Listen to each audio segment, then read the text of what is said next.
সকলকে সালাম, আসসালামু আলাইকুম। কেমন আছেন আপনারা? আশা করছি ভালো আছেন। আজকে গুরুত্বপূর্ণ একটা বিষয় আমি উপস্থাপন করার চেষ্টা করছি। সেটা হচ্ছে হীরক জয়ন্তীর ব্যাপারে। শরীয়বাদী স্টুডেন্ট কলেজ, আপনারা জানেন এটা কিশোরগঞ্জ উপজেলা অর্থাৎ নীলফামারী জেলা কিশোরগঞ্জ উপজেলায় অবস্থিত বাংলাদেশের একটি সুনামধন্য প্রতিষ্ঠান।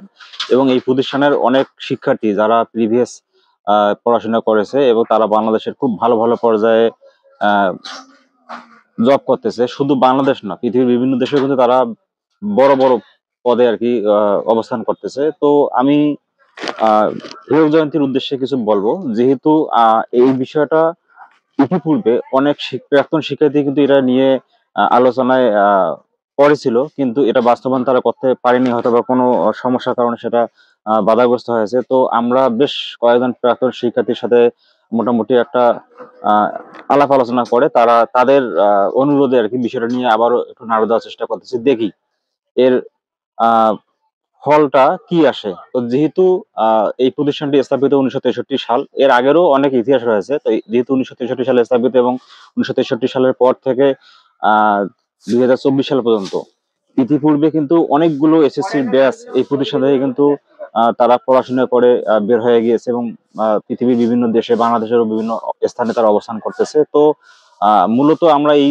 বিষয়টা করার একটা অন্যতম কারণ রয়েছে, সেটা হচ্ছে এই যে প্রিভিয়াস যে স্টুডেন্ট গুলো ছিল তাদের সাথে আমরা একটা কমিউনিকেটেড করে আমরা যদি একটা পুনর্মিলনী করি, ঠিক আছে? প্রত্যেকটা এসএসসি ব্যাচের যারা রয়েছেন সিনিয়র অনেক স্টাফ রয়েছেন, অথবা অনেকেই মারা গেছেন। তো আমরা যদি একটা এখানে যদি পুনর্মিলনী অনুষ্ঠান আয়োজন করি এবং যারা কীর্তি ছিল তাদেরকে যদি সংবর্ধনার ব্যাপারে আমরা মানে পদক্ষেপ নেই, সেক্ষেত্রে হয়তো বিষয়টা অনেক মানে আলোড়ন সৃষ্টি করবে। এবং যেহেতু বাংলাদেশের মধ্যে একটা প্রখ্যাত প্রতিষ্ঠান, আমার মনে হয় এই কাজটা যদি আমরা সাকসেসফুল করতে পারি, সেক্ষেত্রে হয়তো বা আমাদের প্রতিষ্ঠানের নামটা আহ শুধু বাংলাদেশ নয়, সারা পৃথিবীর মধ্যে একটা উজ্জ্বল দৃষ্টান্ত হয়ে কিন্তু থাকবে। তো এটা কাজটা কিন্তু অনেক সহজ কাজ না, অনেকটা কঠিন কাজ। তো কাজটার পেছনে আমাদের যারা আমরা যুক্ত, আমরা মোটামুটি একটা স্টেপ নিয়েছি যে আমরা হয়তো বা প্রত্যেকটা ব্যাচের হয়তো বা 2-3 জন করে যারা আমাদের সুপরিচিত রয়েছে বা যারা মোটামুটি সকলের সাথে যোগাযোগ স্থাপন করতে পারবে, তাদের সান্নিধ্যে হয়তো বা আমরা তাদেরকে দায়িত্ব দিয়ে এই কাজগুলো অগ্রসর করার চেষ্টা করব। পাশাপাশি আমরা এটা নিয়ে একটা ফিক্সড টাইম আসলে কবে নাগাদ এটা করা যায়, এটা নিয়েও একটা মোটামুটি ভালো একটা সিদ্ধান্তে আমরা আসতে পেরেছি। হয়তোবা আমরা আগামী আহ কোরবানির ঈদের পরের দিন এই অনুষ্ঠানটা করতে পারি। তো আহ শুধুমাত্র একটা মেসেজ আমি থ্রো করেছি, তাই আমি অনেক ভালো সাড়া পেয়েছি।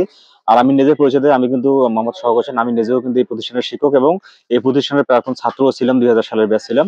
তো আমরা আসলে মোটামুটি ভাবে একটা স্টেপ নিয়েছি।